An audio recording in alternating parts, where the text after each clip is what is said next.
Y hoy comenzamos una nueva etapa en One, en tu plataforma favorita. En este nuevo segmento que mi persona, Jesús Cipión, vamos a intercambiar palabras con gestores, con futuros congresistas, futuros ministros o personalidades diversas. En esta oportunidad tenemos a un gran nombre que se ha hecho conocido en toda la era de la ciencia política. Hoy por hoy los politólogos tienen una amplia búsqueda de oportunidades y este señor que está a mi costado se llama Norman Conorel, quien ha demostrado que un politólogo puede ser uno de los mejores asesores a nivel nacional, tanto para el Congreso de la República, Parlamento Andino. Vamos a saber sobre su trayectoria, pero del mismo modo también el proceso que lo ha llevado hasta esta etapa de su vida. Entonces, sin más, señoras y señores, esto es Política es Clave con Jesús Cipión. Estimado Jesús, gracias por invitarme a tu programa. El primer programa. El primer programa, así que soy honrado de estar aquí contigo. Felicitarte primero porque por tu valentía, por tus ganas y por tu emprendedurismo, conjuntamente con los que te apoyan en este proyecto, que seguro va a ser un éxito, y yo estoy seguro también que quienes te miran y te siguen van a ser gratos de mirar un programa que, por lo que veo y me has comentado, va a ser muy entretenido además. Sobre todo dinámico. ¿Por qué? Porque la política se transforma con el tiempo, sobre todo que la política es lo que hablas día a día. Y en ese sentido queremos saber, hoy por hoy tú asumes uno de los roles más importantes del país. Por así decirlo, los asesores son los que mueven los hilos detrás del Congreso, a nivel profesional o a nivel técnico, es lo que quiero decir. En ese sentido, queremos saber cómo desde tu formación como politólogo, de tus estudios como ciencia política, hoy por hoy, ¿cómo has logrado llegar a ese puesto tan profesional? Bueno, en primer lugar, creo que la ciencia política, yo estoy en San Marcos, como ya te he comentado, la ciencia política te forma en tres componentes que son vitales para poder desenvolverte de manera adecuada en el gobierno. Te forma en la parte económica, te forma un poco en la parte jurídica y te forma evidentemente en ciencia política. Entonces, esos tres componentes creo que lo hace bastante única y distinta a la mayoría de carreras, y eso creo que a mí ha sido la clave para poder primero empezar en el Ministerio de Economía y Finanzas y luego el Congreso de la República, Gobierno Regional, Despacho Presidencial y bueno, también ahora en el Parlamento Andino, ¿no? Así que la clave creo está en el aproche o en la metodología holística, ¿no? Tanto en la parte económica o administrativa, como se dice, la parte política y la parte jurídica, que es como me formaron en San Marcos. Y siguiendo esa misma línea, ¿qué mensaje tienes para todos los estudiantes de ciencia política a nivel, no de San Marcos, sino a nivel nacional? ¿Qué mensaje les darías? Yo lo que les digo es que estudien mucho, porque la clave y los estudios que uno recibe en la universidad son útiles, necesarios, pero es una base muy superficial. El verdadero aprendizaje va a surgir cuando por su cuenta profundicen en los tres componentes para poder manejar el Estado o poder asesorar efectivamente o con un cierto nivel de éxito a las autoridades. Es fundamental llegar a tener un conocimiento mucho más allá de lo que recibimos uno en la universidad. ¿A qué me refiero? Por ejemplo, en la universidad recibimos conceptos muy básicos de derechos humanos, de derecho constitucional. De pronto llegas al Congreso y necesitas elaborar proyectos de ley. Entonces, para elaborar proyectos de ley, obviamente tienes que saber mucho más de temas jurídicos y evidentemente tienes que saber la parte económica, que es importante a veces, el costo de beneficio que se hace, y naturalmente, pues, esa combinación de conocimientos requiere profundidad, ¿no? Entonces, estudien mucho más de lo que realmente los profesores les dan. Yo creo que la clave está, y como en toda profesión, yo creo mucho en la ley de Pareto, ¿no? Muchas veces el 20% de profesionales en cualquier sector que ustedes miren van a tener, como se dice, los ingresos del 80% de los ingresos de toda la torta. Y al revés, el 80% de profesionales normalmente se reparten el 20% de los ingresos. O sea, el éxito radica básicamente en no dejar de prepararse, en estudiar muchísimo y no solamente sobre temas de Estado, sino sobre todos los temas que conciernen a la administración pública, porque básicamente, si es que van a trabajar en la gestión pública, muchos de los ministerios se parecen sus funciones, pero cada uno amerita pues cierta profundidad distinta, ¿no? Yo como recién egresado de la carrera de ciencia política, me he percatado de varios estudiantes en una gran escala que siempre es un tema que hablamos, más allá de la política, hablamos de la oferta laboral de un politólogo. En ese sentido, quiero que desde tu experiencia, de tu vasta experiencia, tanto en el sector público, sector privado, ¿qué recomendaciones das al politólogo recién egresado con respecto a la oferta laboral aquí en el Perú? Yo lo que le recomendaría, como no solo de ciencia política, creo que esto aplica para todas las carreras, es que no esperen el último año de su carrera para empezar a buscar alguna alternativa para trabajar. El éxito del profesional se ve básicamente cuando ya en sus últimos años empieza a tocar puertas, a acercarse a los congresistas, a acercarse a algunos alcaldes, a acercarse a algunos consejeros regionales, quizás a algunos partidos políticos, y evidentemente empieza a trabajar algunos proyectos. Muchas veces, por más niños que parezcan, toda experiencia profesional, aun cuando no sea remunerada y cuando uno todavía no es profesional, va a sumar en mucho y les va a ayudar en mucho al momento de terminar su carrera y de darles oportunidades laborales. Ha sido mi caso y creo que puede ser el caso de cualquier persona que estudie ciencia política, que no se queden con el solo estudio de la universidad, sino que traten de buscar, de tocar puertas. Las oportunidades están allí y los gobiernos regionales, los gobiernos locales, el gobierno nacional tiene oportunidades, pero hay que ir por ellas, no esperar.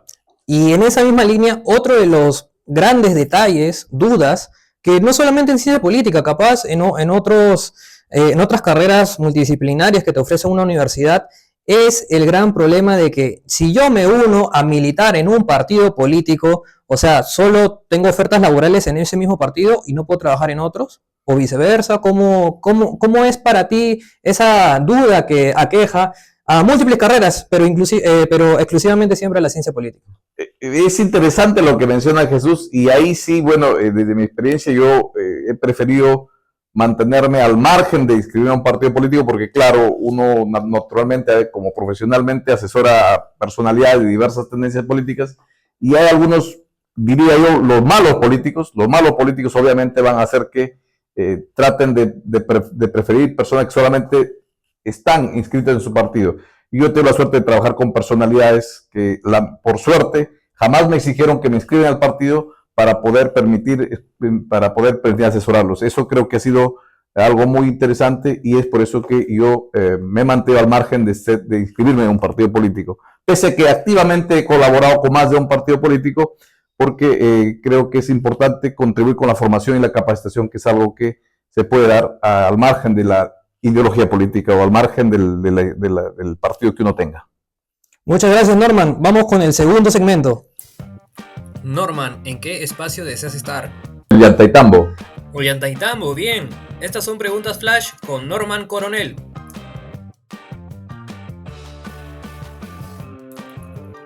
Uno, izquierda, derecha o centro. Centro. Unicameralidad o bicameralidad.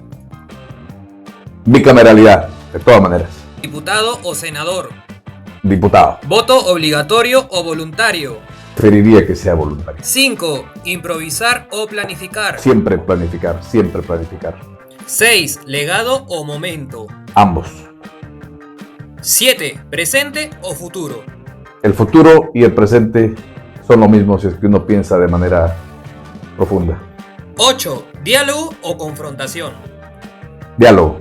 Centralismo o descentralización. Descentralización. 10. Redes sociales o sesión de pleno. Sesión del pleno. Bien. ¿Qué referentes en la historia te han iluminado e influenciado para llegar donde estás tú ahora? Estimado Jesús, yo creo que yo tengo muchas influencias, porque he sido un ávido lector de algunos autores como Alexander Hamilton, no sé si has escuchado, padre fundador de los Estados Unidos. Me gusta mucho la vida de Winston Churchill, la biografía lo he leído también. Nelson Mandela también creo que tiene grandes enseñanzas. Y más recientemente he leído mucho a Tony Blair, que me parece que fue un líder destacado en el Reino Unido. Y en el Perú, González Prada creo que fue es un buen referente. Y bueno, Belaúnde Terry quizás también dentro de los últimos presidentes. Justamente, muchas gracias por decir de tus referentes, pero vamos a lo que es el contexto peruano. Hoy por hoy, tú has hablado de presidentes, ¿no? Bueno, vamos a tener otra vez una fiesta democrática el próximo año, vamos a tener 2 comicios electorales, los generales y los municipales. En el contexto de los generales, hoy por hoy hay más de 40 partidos inscritos a nivel formal en los próximos procesos electorales y capaz, por lo que vi, unos 30 en proceso de. En ese contexto de pluralismo político que se vive hoy en el Perú, más que otros tiempos, ¿qué es lo que tú opinas? ¿Está bien? ¿Está mal?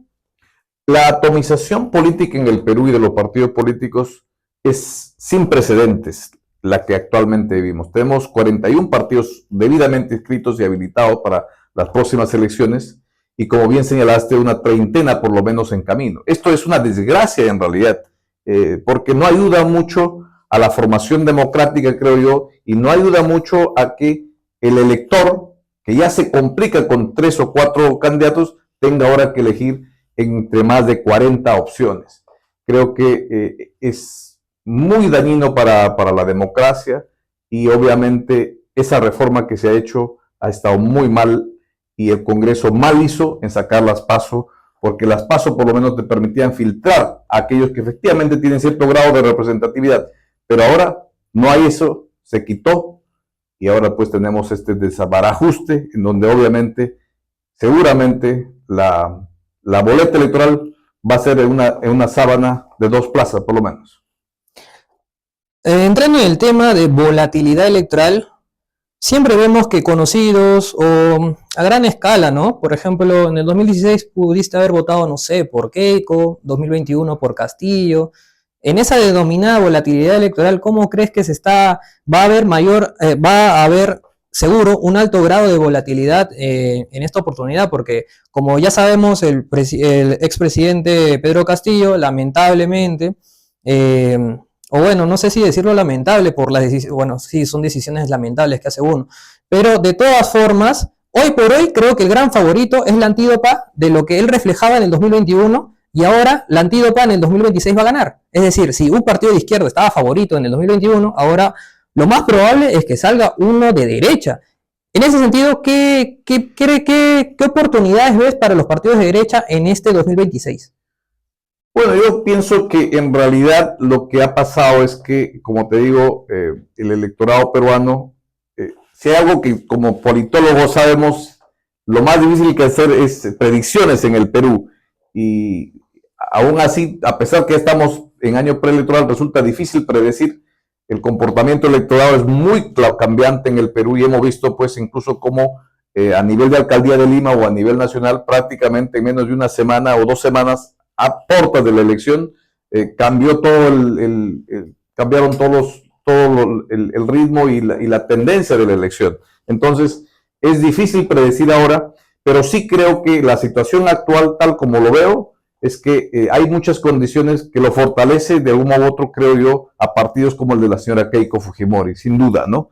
Y obviamente que representa a la derecha. Pero yo pienso y espero por lo menos que esto cambie y que el electorado en última instancia, más que tendencias políticas, en las próximas elecciones pueda mirar qué candidato tiene las cualidades morales, las cualidades éticas, las cualidades profesionales y la sensibilidad social para que pueda realmente representarnos de la mejor forma en la primera magistratura del Estado. Entonces, esperemos que eso surja. Yo estoy convencido que van a haber más opciones en esta oportunidad y claro está, van a ser muchas, pero ojalá que podamos buscar mejores alternativas de las que siempre se nos ha ofrecido en estos últimos 20 años. Muchas gracias por tu respuesta. El público desea saber más de ti, pero bueno, el tiempo ya está justo para que no sea tan largo ni tan corto. Pero de todas formas, no nos vamos a despedir sin antes hacer una pregunta final. Claro que sí. La pregunta final sería, ¿qué le depara a Norman Coronel en un año, cuando estén a punto de empezar las campañas hacia las elecciones generales o las elecciones municipales? ¿Te animarías a postular o qué perfil estás manejando para tu carrera profesional? Bueno, en primer lugar, yo siempre estaré trabajando por el Perú, como ya lo vengo haciendo desde hace un buen tiempo. siempre del lado de personajes democráticos, eso sí, de personas que apoyan, que no apoyan extremos. Ningún extremo va a hacer nada bien por el país, eso está demostrado históricamente. Los extremos han sido las causas más fatales que destruyeron prácticamente naciones enteras en el siglo pasado y actualmente siguen destruyendo los extremos naciones. Y por lo tanto creo que una opción de centro democrática y ojalá, bueno, creo que como formado en ciencia política siempre queda esas ganas pues de poder participar, pero estoy evaluando todavía eso, no sé qué irá a pasar, tenemos que ver si hay el canal político y por lo demás me veo, como digo, trabajando por el Perú, apoyando desde mi cantera a las personas de lo más recóndito del Perú que día a día vienen a tocar las oficinas de los congresistas, de los parlamentarios, que es donde he elaborado en los últimos años. Palabras finales. Decirles a todos que en este año que viene hagamos un voto sensato, pensado, que mucho del destino del Perú va a depender de cómo van a votar en estas elecciones. Es muy importante que veamos que lo que el Perú necesita no son extremismos. Nunca el extremismo va a sacar del atraso a un país, sino personas que estén preparadas primero, que tengan la calidad moral y ética para poder gobernar y evidentemente que tengan también la identificación con el pueblo, porque en última instancia el pueblo es quien indilga el mandato y es al pueblo a quien los gobernantes se deben y por lo tanto piensen bien, no malgasten su voto, piensen que de la forma como van a votar va a depender el futuro de sus hijos y el futuro de los hijos de sus hijos. Así que a votar con calma, pausa, con ponderación. Eso es lo que diría y que hay esperanza. El Perú es un país lleno de oportunidades.